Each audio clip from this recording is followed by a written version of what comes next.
I love it. Welcome, my friends. You are on Mav's Coffee Clarity with Denise. That's right. Every week we're spilling the beans. We're a show designed to move you forward in work, love, and life. And who wouldn't like that? If you've just found me, welcome. And if you're a regular listener, welcome back. You know I interview fascinating people from all walks of life, well-known to unknown, entrepreneurs, creatives, performers, authors to athletes. Come on, people.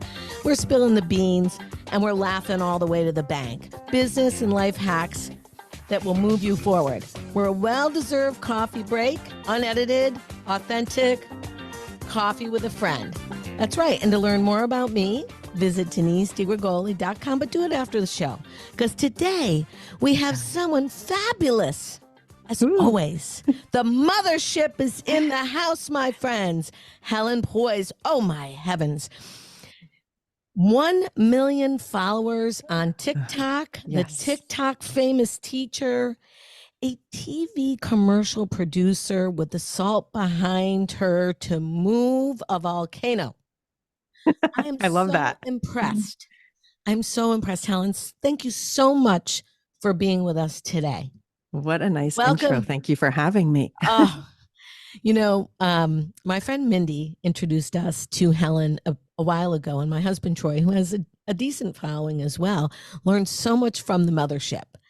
And we were all in transformation in 2023, Helen, and we really did follow so much of your stuff online. You are so real and authentic and warm and just there. So I'm thankful that you're here today. And as I said in our intro, what we like to do is share with the audience ideas that will move them forward. So first we want to know, how did you become so fabulous? Was it in a cereal box like a prize? I wish it was. No, it was literally consistency and determination on a lot of levels when it comes to the social media side. Okay. And also being in at the right time, because Right. So, a lot of people our age didn't embrace it until our age. Ooh, way more. What is that? Well, yeah, but it's you will see it was a very young based app, and there was older people starting to get into it, and those people were kind of the trailblazers, and I was one of them. So lucky for me, not even lucky. That's just who I am. I said, well, I don't care what anybody thinks. I'm just going to do it. Right. And that's really was it. It was timing, and it was consistency, and it was also joy. Complete and utter fun. So as a career in TV directing, help us understand, where did you start? Where are you from? Like, take us from the beginning. Okay. So beginning is, I have a background in classical piano, believe it or not. So I studied piano in college. And then when I came out of college, I needed to find a job so I could leave my home and not live with my parents. So I took any job. That's a motivator. Yeah, it was the motivator. And I took any job, and it happened to be in advertising, which is where I met Mindy, oddly enough, your friend. Okay. So my first job in advertising, I was a secretary, because that's what you did. You took any job, you were an assistant, and you did what you had to do. And I overheard my boss talking about hiring a baton twirling teacher for a shoot in Amsterdam.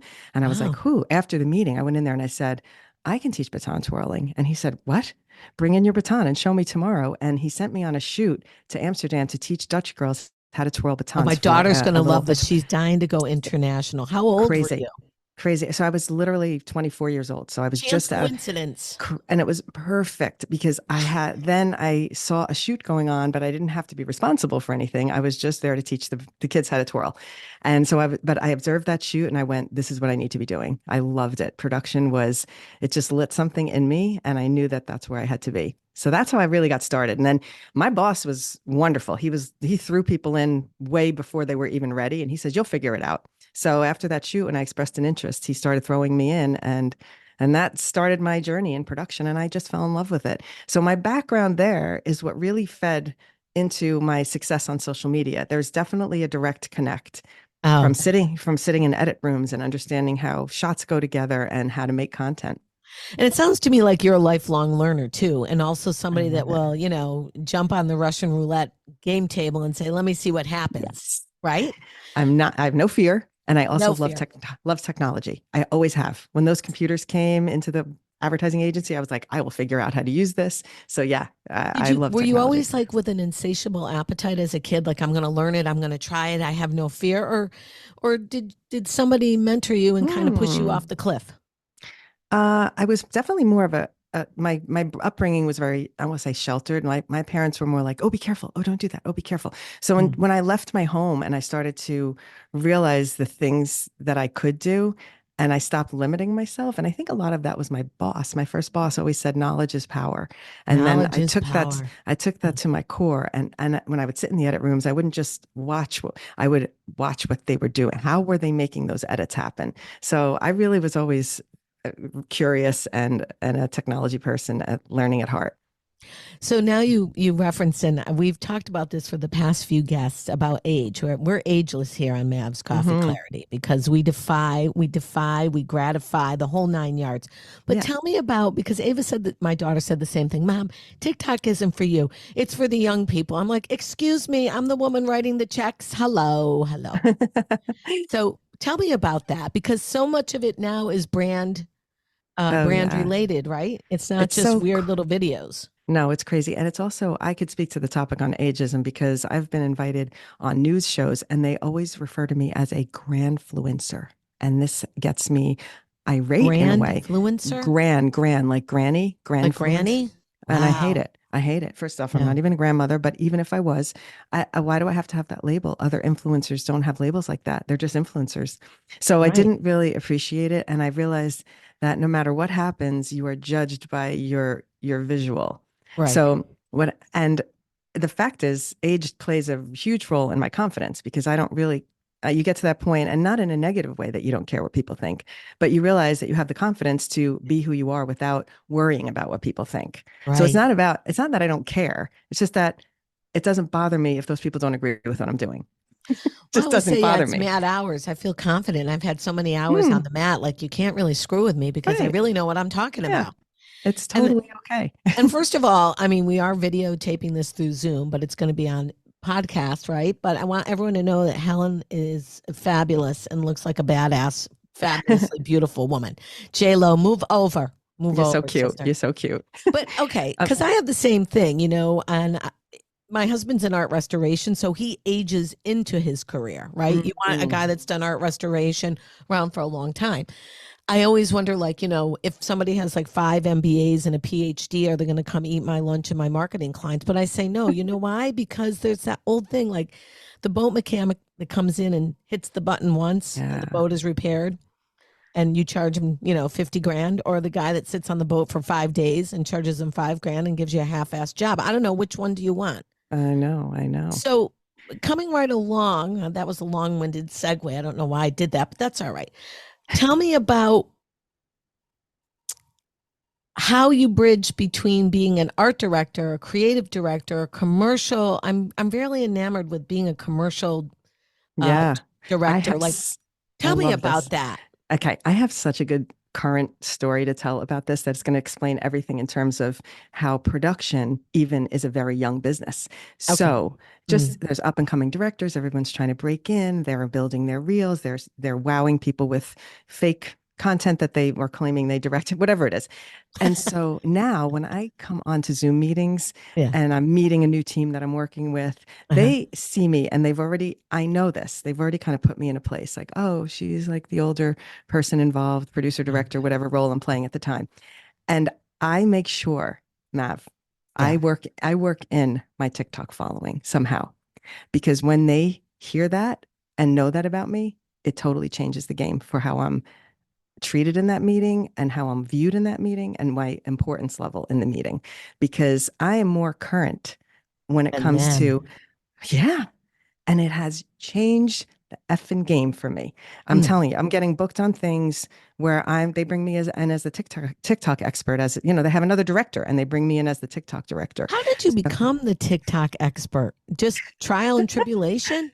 yeah, when I first started, because I love technology, I am completely embraced them. So I had to figure it out. I was poking, like, how does this work? Of course, I was asking my daughter, do you know where to find, how do you pick the music? How do you find? So once I figured it out, I realized there is room for me to explain this to other people. Right. And once I figured it out and I have a good way of then translating that so people can understand it. But Yeah. I wasn't doing that in the beginning. I was baking because it was the pandemic. I was doing baking videos, editing some really cool stuff. I did a baton twirling tutorial tutorial. I was thinking of anything to record and Right. make content. And I was like, I'm going to be a content creator. I didn't even know what that was in my, it was just like a cool term. I'm going to be that Yeah. while we're in this pandemic. And when I started making those videos, I would have my followers asking me, how did you make that transition? Because I would hold something up and then I would change Yeah, it your to transitions are and I'm badass. really good at transitions. You are really good at I'm really good transitions. at it. I'm as good as the young people, if not better. Oh And yeah, for so, sure. because I have the skills, like I understand how they're done from sitting in edit rooms for all those years.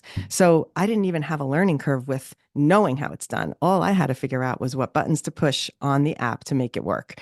So I really had an advantage. Well, of there's 35 intuition years there too, right? You're bringing it all together. Like you all say, the cutting together. room, It's the experience. wild.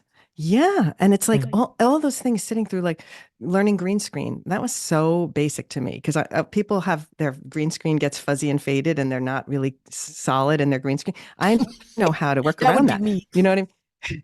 Because I've been on the shoots where we take hours lighting a green screen. So it's really everything tied together in such a perfect way.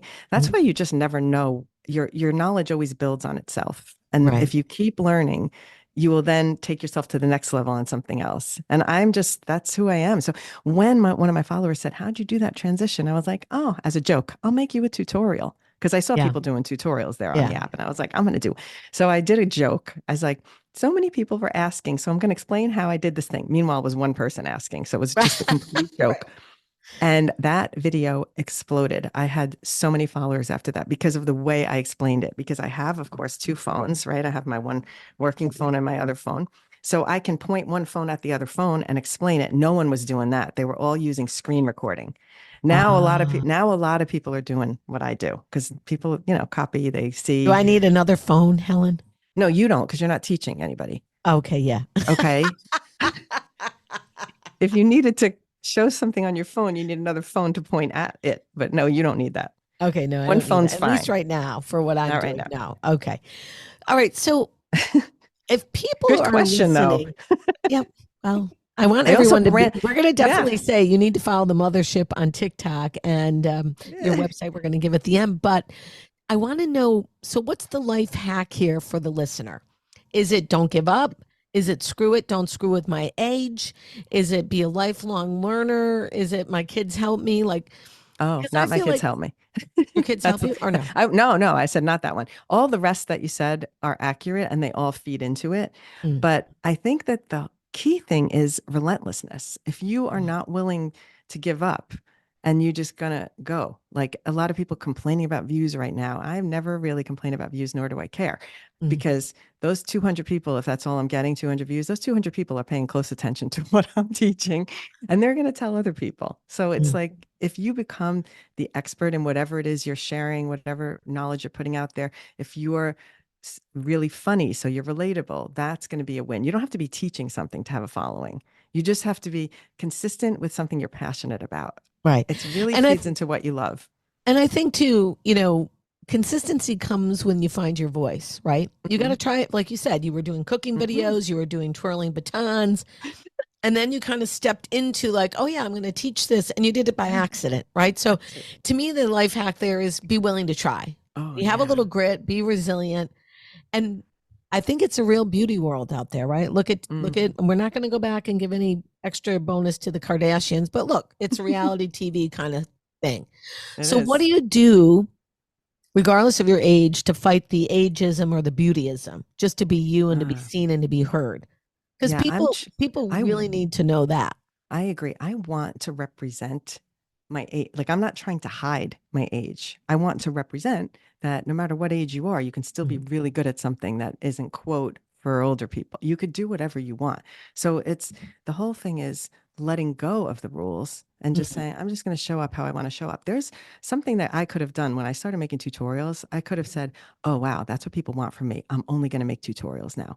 But I would be bored out of my head if that's what I was doing. So even though the gurus were on TikTok and they were on Instagram saying, pick your niche, do your videos that people like the most, I was still like, nah, I'm going to do some family fun. I'm going to do some, I'm out on real the street. and relatable. I'm just going to do like, oh, today I'm going to talk about this mascara because I love it, even though I don't like to do makeup videos. But one time I was saw like, that one too. That was pretty good. I just kind of love that mascara. I'm like, let me show this. But the point is, I do whatever I want.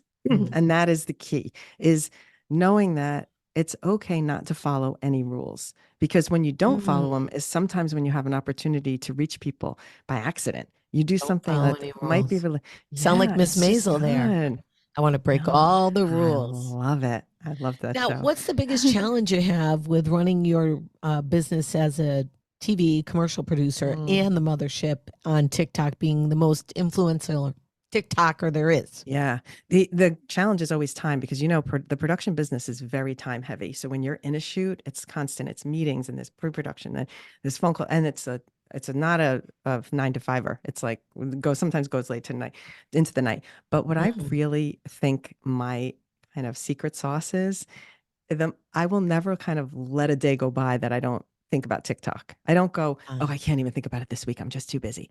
I just think how I'm working it into the week. Well, okay. I'm going to do something much simpler this week because I know sometimes when I have a shoot coming up and I know I'm going to be really busy, I'm like, let me record a couple things so I have them in my back pocket for next week. So you're Or building content along the way. or I'm viewing, scrolling, and picking easy things to do, like a trend, which I don't do a lot of trends, but Hmm. I'll say, well, let me save that one for next week when I'm busy and I'll be at the shoot and I'll do it with the crew. So I do think about TikTok every day. I think about social media every day. So, how do you feel about multitasking versus habit stacking? Oh, I think aren't they the same on some level? Habit How stacking. do you differentiate them? Because Uh, to me, they're both. I think multitasking is still like a habitual thing that you're constantly thinking about this other lane. You have multi lanes going. mm. No? There's been a lot of shade given to multitasking.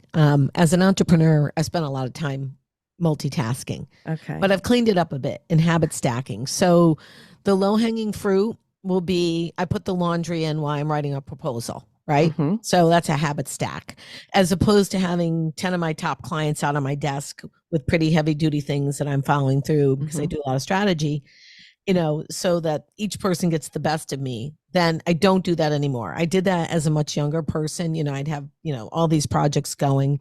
But I also didn't have the demands of, being married in different locations and so on. So I try to, when I'm multitasking, I try to delineate the priority of the kind of task. Low Mm-hmm. hanging fruit would be like, I'm emailing something that doesn't mean anything, like paying a bill online, and I might be waiting for an answer to hear, like, if you're coming on the show, right? Mm-hmm. Mm-hmm. So that's how I differentiate. But seriously, multitasking where I can be totally distracted because I'm doing too many high level things and make a mistake, I Mm-hmm. don't do it anymore. Right. I could see that. But to me, that's also about prioritizing your multitasks Yeah, so right. that, I I don't know. sugarcoated it for you, Helen. Well, I know, but I think it's funny because I'm going, wow, I've got to change my life into habit stacking instead of multitasking. But I think I do a little bit of a combo because I will know what the list of priorities is, and it's like, okay, I'm not going to I'm not going to think about TikTok right now because I am totally consumed by these other tasks that have to happen. But I Mm, know that that will come into my evening. So it's mm. like, oh, later tonight when I'm relaxing and I'm enjoying, then I can just, open up my phone and do that and focus on that. So I do try to really, I don't know. I Do you think I write a balance list? it. Do you write a list I'm a down? list person as a rule. Yes. I'm a list person too. And maybe that speaks to our age. Maybe. I I say love to Ava all the boxes. time, like, I you like to know, check a color in when the you get it out of boxes. your brain and you get it on paper, it has some Hmm. influence, right? I That's a think so different kind of too. yeah. I think so Uh, too. But my daughter does lists. She just does it on Airtable. She does it more electronically than on paper. So I think it's a matter of paper versus electronics that defines maybe the different ages. But I maybe. think that there's a mindset that some young people are very organized people and they like lists. They just do them electronically. Maybe your daughter's just not in that. She's maybe more creative and less organized. Yeah. What do you think? I've been telling her habit stacking all week. She's like, I'm ready to go back to college now. Shut up. Just shut up. So funny. You guys are Okay, cute. so you've got this fabulous career, this fabulous following. Tell us, like where do you spend the majority of your free time? Like, how do you spend your free time? Do you have any Oh, free time? I don't I mean, I prioritize, believe it or not, running and exercising no matter Okay. what's happening, Yeah. because that's something that I think is almost maybe my yoga, my meditation. When I Mhm. go for a run, even if I go slow now, because it's harder to run as you get. I hate to keep saying older, but this is the fact. We are a little older, but I Right. don't run as fast as I did, but I always go for my jog. Run. I always try Yeah. and make time. Yeah. So that to me is my fun thing to do. I Mhm. do think scrolling on social media is my fun thing, but the lucky part for me is that creating content is literally my favorite hobby. Okay. Making videos is my favorite hobby. So how crazy. My day job is also what I love, my as a hobby. How Yeah. crazy is that? So you So found your purpose for yeah, real. it's crazy. And so the only difference is my passion for teaching has kind of come into it. So aside from just making the videos, I do like explaining how to make the videos. Now It's you just a do that in perfect your TV storm. I don't directing know. as well? I mean, or is it Yeah. only, yeah. So you're kind of a teacher. Yes. Well, and when I'm TV directing, I'm usually doing interviews. I'm interviewing people, testimonial type of work, or that kind of thing. So it's still production, and it's definitely a separate role than doing social media work because I have Mhm. a cameraman and I have crew people and I have to direct them and we've got to talk about what we're doing as a team.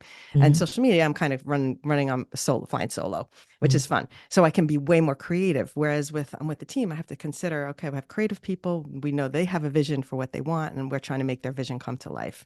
So that's more collaboration. And Mm. I think the social media is just like free form for me. It's fun, free flow.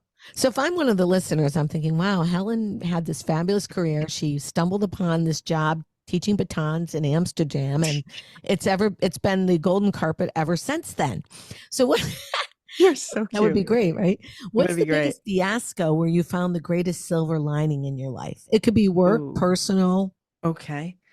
So many things. My goodness. Probably two different ways I could look at this, work and personal. But I don't know if we want to get into this with the listeners, but I did go start to go blind in 2022. So I had this big TikTok following on social media, and I started to lose my eyesight.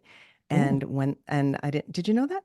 no. Oh, yeah, I started to lose my vision and they couldn't figure out why. So for 3 weeks, I went from perfectly healthy, with sight to legally blind. And my daughter had to walk me around. I couldn't even walk outside by myself. So it was a really terrifying experience. And to Wow. condense it, they did diagnose me with lymphoma, and the lymphoma was behind my retina. And that's part of where they were. It was causing my blindness. So I had to immediately go into radiation, chemotherapy, lost my hair, did the whole thing and lived it out loud on social media I knew you because had cancer, yes. because I was out there already and I had not been able to post for those couple of weeks when I was blind. That's just facts. And I was thinking, how am I going to live my life as a blind person? That was the most devastating part of my Mhm. diagnosis process. Once I had got my eyesight back after radiation, luckily for me, it came back pretty Thank quickly after God. radiation. But I was so grateful for eyesight that chemo was not even an issue. Yes, we're going to do this and we'll get this done. But it wasn't devastating. Whereas other people, oh my God, I have to go through chemo. This is the worst thing ever. No, the worst thing No. ever was being blind. That was the Right. worst thing.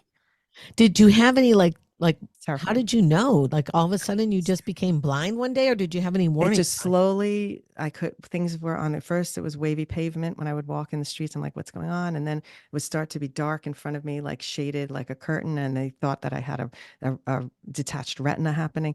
And they couldn't figure out why. I was on steroids for weeks. It just kept getting worse and worse until I was literally like, it was blurry. I wouldn't be able to see the features on your face. I could just see an outline. So Wow. it was a terrifying experience. And I think now, I don't know. That's what has changed me. Like I am grateful for eyelashes, some simple thing. That's why you think it's funny that I'm talking about mascara. I'm so thrilled to put on mascara every day because I had to lose all my Wow. hair. I didn't have eyelashes for 6 months. And so I didn't have eyesight. I was And you're back crying. to full health and looking so Yes. vibrant and Full fabulous. health. It's amazing. I mean, I went to see my son was taking piano lessons and he performed in a concert and he's 34 years old and he was performing in a recital. I was bawling because I was able to see it. I Ah, mean, that's so great. crazy. That's So, so mm, that is a fiasco with a that is a silver lining. fiasco. Yeah, Yes. that's a And now fiasco, I all have a new right. hairstyle from that. That is a freaking fiasco. That's a friggin' So fiasco. that's a personal fiasco. That's a And personal fiasco. I'll take us on the journey to a quick work fiasco. But I did for 10 years have a partnership. In the advertising, I went into a partnership. And then after 10 years of a very successful partnership where I was working with a director and I was the producer, we Mhm. decided to part ways. And I was thinking, well, I guess I have to find a director or be a director now. Mhm. So all the years of me saying, no, I'm not a director, I'm a producer, thinking that was my role, I will now never say no. I will always now say not now because Not I didn't. now. Now, as a director, this is my absolute purpose. And so Right. I lived those 30 years that led up to it Yeah. was kind of preparing me for what I'm supposed to be doing. I As think now that's the I most know I'm supposed to fabulous. be directing, and Yeah. that is the fiasco. That is the big win. Right. And it's not now. That's the life hack. Such a Not good now. hack. Right. Someday. Such a good one. I'm Right. going to credit my friend Alicia if she ever listens to this podcast. I'm going to send it to her because I'm crediting her because I said once to her, "Oh, I don't want to do I don't know about doing brand partnerships because I know I have a big following and people are like, you should be doing some sponsorships." And I said, "I don't really want to be a salesperson." And she said, "Don't say no, just say not now." And I was like, "Well, Don't that's a big, say no. Just just not say not now. now because that Oh, leaves it open." I mean, it's that brilliant. leaves it Thank you, open. Alicia. If you're listening, you should be Right. listening. Well, I hope you're going to share Mav's coffee clarity. I I mean, am. I'm going to send it I, right to Alicia. and I'm so thankful that you've been on today. You've given us some This is so insights, some fun. inspiration. I feel like if you, I mean, really, I feel like all of us can do it just listening to your story. Yeah. Everybody can do it. Chance, That's just I it. mean, chance favors the prepared mind. And when you get a fiasco, just say, not now. Not now. We're going to do it and figure We're it going to out. do It's it, just but just not now. not now. Yeah. Right. Going to get our eyesight back and then we're going to do it. We're going to do it. Right. So I know. before we sign off with our guests and our listeners, and I'm so thankful you were here today. Tell us what's ahead. Does Helen have a crystal Mm. ball for 2024, 5, or even 6? Probably one of my flaws is that I'm not a big goal maker. I just wish I was because I want to be that person that like sets the goal and then we're going to go for it. I've never been like that. I've always just followed the path, but I'm trying hard Mm. to set goals and say, okay, I really want to create a community in my newsletter. So my goal right now is pushing for a newsletter and my social media podcast, which supports the newsletter. And that's what I'm really focused on because I think my directing work is just coming. It's from being present on social media, your expertise is noticed by people and you never know where the work's going to come from. So even though I'm not getting brand partnerships or doing sponsorships, I am making money due to social media because now I'm a leading expert and I'm getting hired by I just got hired by a skincare brand. They're going to fly me to coach some scientists to be influencers. I would never have had that opportunity ever if this didn't happen to me on social media. I'm So it so has, I'm so incredibly motivated by you, you Helen. should be I mean, because you I can am, do anything. and I had like a sinus infection and almost said we can't do it. And I'm so glad that I showed up because I showed up and I learned so much. And I hope that all of you have shown up today and learned from Helen. Tell everyone where we can find you, Helen. Okay, so hellosocialize.com is where you'll find my newsletter and everything about my workshops and my teachings. And my social media is at the Muthership, and that's with a U. And that's on all the socials. I show up as at the Mothership. So, but really for get on the newsletter because you really want to know my weekly social media updates. That's the key. I absolutely value every single second here. Okay, my friends, you've heard it. It's the Mothership. And you have been on Mav's Coffee Clarity with Denise DiGrigoli. We have spilled the beans with Helen today. If you like it, please share it. We're found wherever your favorite podcasts are listened to: Apple, Spotify, SoundCloud, and more. Thank you, my friends. And if you want to learn more about me and my creative services, visit DeniseDiGrigoli.com. Peace out, my friends. Mav's got to get back to work. You're amazing.